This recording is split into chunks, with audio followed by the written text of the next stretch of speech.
Hey everyone, it's AIPure here. Welcome back to the channel. Today we're diving into an amazing productivity tool, Notion. Whether you're looking to organize your thoughts, manage projects, or even run an entire business, Notion is the all-in-one solution you need. In this tutorial, I'll take you through the basics and show you just how easy it is to get started. By the end, you'll have a solid understanding of how to use Notion for your personal or professional needs. So, what exactly is Notion? Well, Notion is more than just a note-taking app. With it, you can capture your ideas, create databases, manage projects, and even publish websites.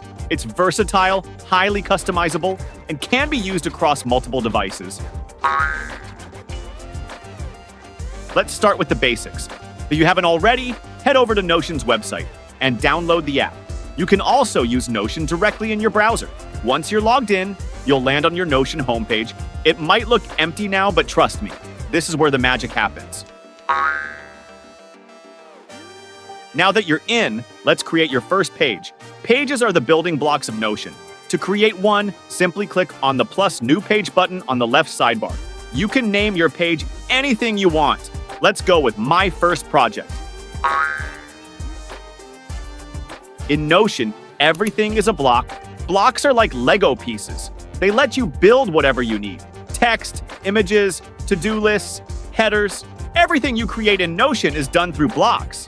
To add a block, click on the page and type /. You'll see a list of block options pop up, like text, heading, to-do list, and more.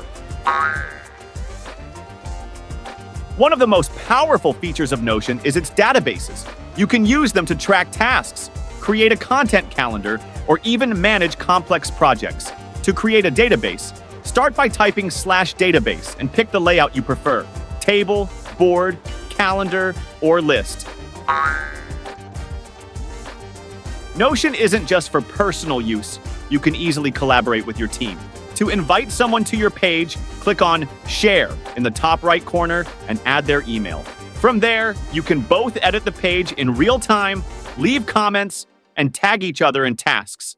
And that's it. By now, you should have a solid understanding of how to navigate Notion, create pages, work with blocks, and even collaborate with others. Notion is an incredibly versatile tool, and the more you use it, the more powerful it becomes. If you found this video helpful, don't forget to give it a thumbs up and subscribe to the channel for more productivity tips and tutorials. Feel free to leave any questions in the comments below, and I'll be sure to answer them. Thanks for watching, and I'll see you in the next video.